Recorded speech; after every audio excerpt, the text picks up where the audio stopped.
राधे राधे, जय माता की भक्तों। आप सभी का स्वागत करती हूँ स्पिरिचुअल ज्ञान साधना में और आप सभी से अनुरोध करती हूँ कि स्पिरिचुअल ज्ञान साधना को सब्सक्राइब कर लीजिए और बेल आइकन को प्रेस कर दीजिए ताकि आपको नई नई वीडियोस का नोटिफिकेशन।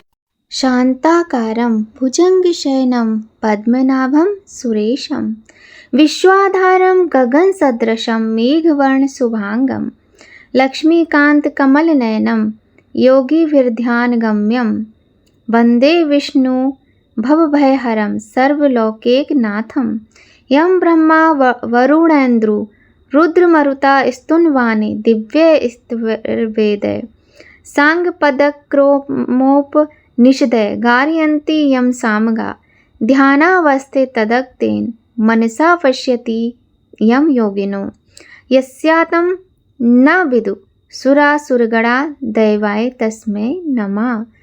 जय श्री हरि, राधे राधे, जय माता की भक्तों। कैसे हैं आप सभी लोग? आशा करते हैं भगवान की कृपा से सभी लोग बहुत अच्छे होंगे। प्रिय भक्तों, वैशाख का पावन महीना चल रहा है। ऐसे में वैशाख में आने वाले त्योहारों का भी महत्व बहुत अधिक बढ़ जाता है। वैशाख मास के कृष्ण पक्ष की एकादशी तिथि आने वाली है। आज की वीडियो में हम एकादशी तिथि के विषय में ही बात करेंगे। तो आइए भक्तों, प्रारंभ करते हैं आज की ये सुंदर वीडियो। पंचांग के अनुसार अप्रैल में वैशाख माह के कृष्ण पक्ष की एकादशी तिथि 23 अप्रैल दिन बुधवार को शाम 4:43 पर शुरू हो जाएगी। इस एकादशी तिथि का समापन अगले दिन 24 अप्रैल को दोपहर में 2:32 पर होगा। इस उदया तिथि को देखते हुए इसके आधार पर अप्रैल माह के अंतिम एकादशी व्रत यानी बरूथनी एकादशी व्रत को 24 अप्रैल दिन गुरुवार को रखा जाएगा। बरूथनी एकादशी के दिन गुरुवार का शुभ संयोग बना है। गुरुवार का दिन भगवान श्री हरि नारायण को समर्पित है। बरूथनी एकादशी को भगवान विष्णु की पूजा की जाती है और गुरुवार का दिन भी भगवान विष्णु का है। ऐसे में इस व्रत का फल दोगुना प्राप्त होने वाला है। बृहस्पतिवार का दिन और एकादशी तिथि सोने पे सुहागा वाला ये संगम है और इसमें इस व्रत का महत्व भी बढ़ जाता है और फल भी बढ़ जाता है। बरूथनी एकादशी पर ब्रह्म योग और इंद्र योग का निर्माण हो रहा है। ब्रह्म योग सुबह से लेकर दोपहर 3:56 तक रहेगा। इसके बाद इंद्र योग बनेगा। व्रत वाले दिन शतभिषा नक्षत्र सुबह 10:49 तक है। उसके बाद पूर्व भाद्रपद नक्षत्र होगा। 24 अप्रैल को बरूथनी एकादशी के दिन ब्रह्म मुहूर्त में सुबह 4:19 से 5:03 तक ब्रह्म मुहूर्त की पूजा का सुंदर समय है। यह समय स्नान दान आदि के लिए भी उत्तम माना जाता है। बरूथनी एकादशी के दिन का शुभ समय यानी अभिजीत मुहूर्त है 11:53 से सुबह और दोपहर 12:46 तक। जो लोग बरूथनी एकादशी का व्रत रखेंगे वे भगवान विष्णु की पूजा ब्रह्म योग में कर सकते हैं। इस दिन शुभ उत्तम मुहूर्त सुबह 5:47 से 7:25 तक है। इस बार बरूथनी एकादशी को पूरे दिन पंचक रहेगा। हालांकि ये पंचक 13 अप्रैल को ही शुरू हो जाएगा। बुधवार को शुरू होने वाला पंचक अच्छा माना जाता है। इसमें शुभ कार्यों को करने पर कोई पाबंदी नहीं होती है। तो यह भी जान लीजिए कि पूरे दिन एकादशी के व्रत में पंचक रहने वाला है, लेकिन चिंता की कोई आवश्यकता नहीं है।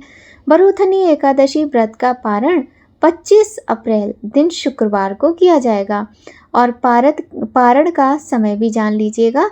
तो व्रत का जो पारण है वो सुबह 5:46 से 8:23 के बीच किया जाएगा। इस बीच में आप एकादशी व्रत का पारण कर सकते हैं।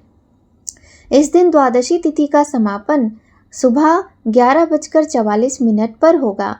तो इसके बाद से त्रयोदशी तिथि प्रारंभ हो जाएगी।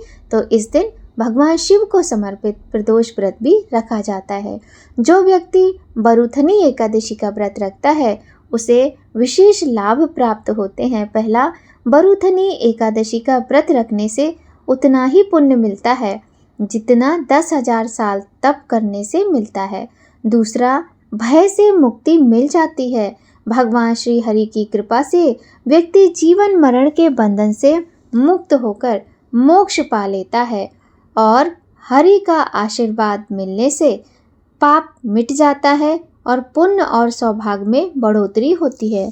तो प्रिय भक्तों, इस प्रकार से हमने जाना कि बरूथनी एकादशी का व्रत या फिर चैत्र मास के कृष्ण पक्ष, क्षमा कीजिएगा, वैशाख मास के कृष्ण पक्ष की बरूथनी एकादशी का व्रत हम सभी लोग 24 तारीख को करेंगे और दिन रहेगा गुरुवार का।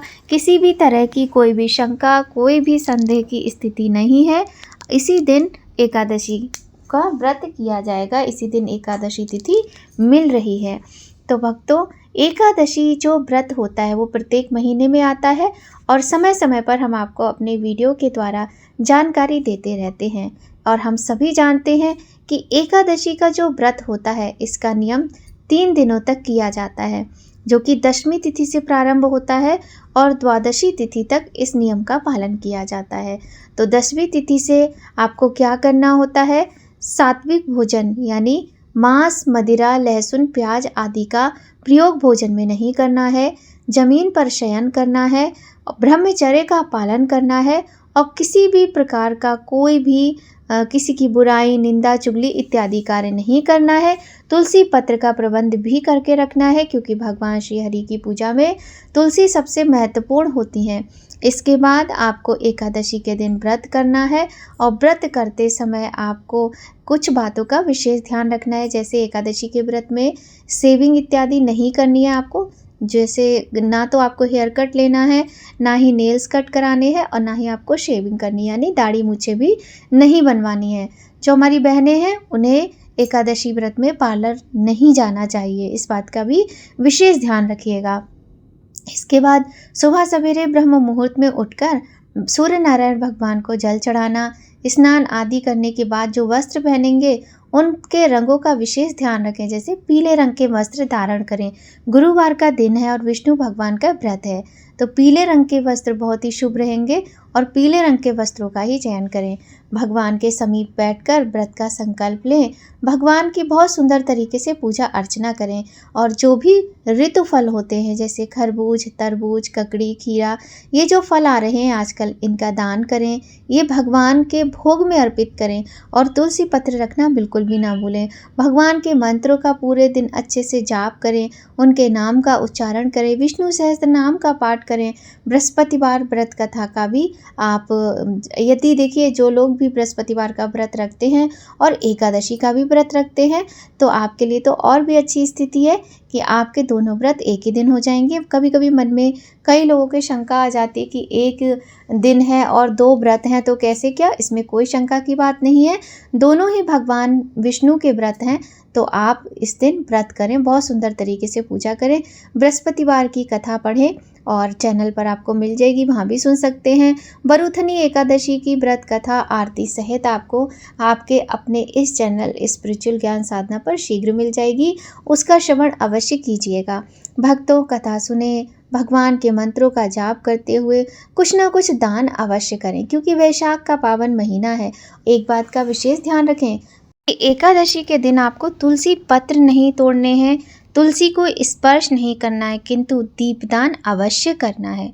सुबह सूर्योदय से पहले और संध्या के समय गोधूली वेला में तुलसी माता के समीप दीप प्रज्वलित अवश्य करें। ऐसा करने से माता लक्ष्मी की कृपा प्राप्त होती है।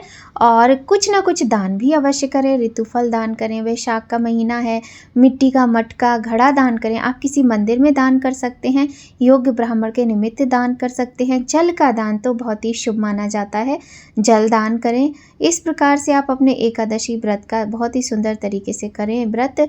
और 25 तारीख को आपको पारण करना है, पारण का समय हम आपको बता चुके हैं और इसके बाद भी आपको एक वीडियो और मिल जाएगी पारण के लिए, तो आप चैनल को सब्सक्राइब कर लीजिएगा, बेल आइकन को प्रेस कर दीजिएगा।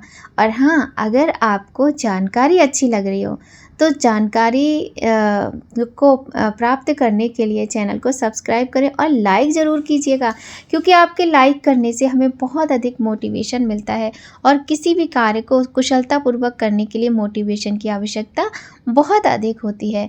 प्रिय भक्तों, इस प्रकार से एकादशी का व्रत करें। अगले दिन पारण करके ब्राह्मण के निमित्त कुछ दान करके आपका व्रत पूर्ण होता है। भगवान श्री हरि माता लक्ष्मी की कृपा आपको सदा मिलती रहे, आप पर सदा बनी रहे। इसी कामना के साथ भक्तों, जय माता की। राधे राधे।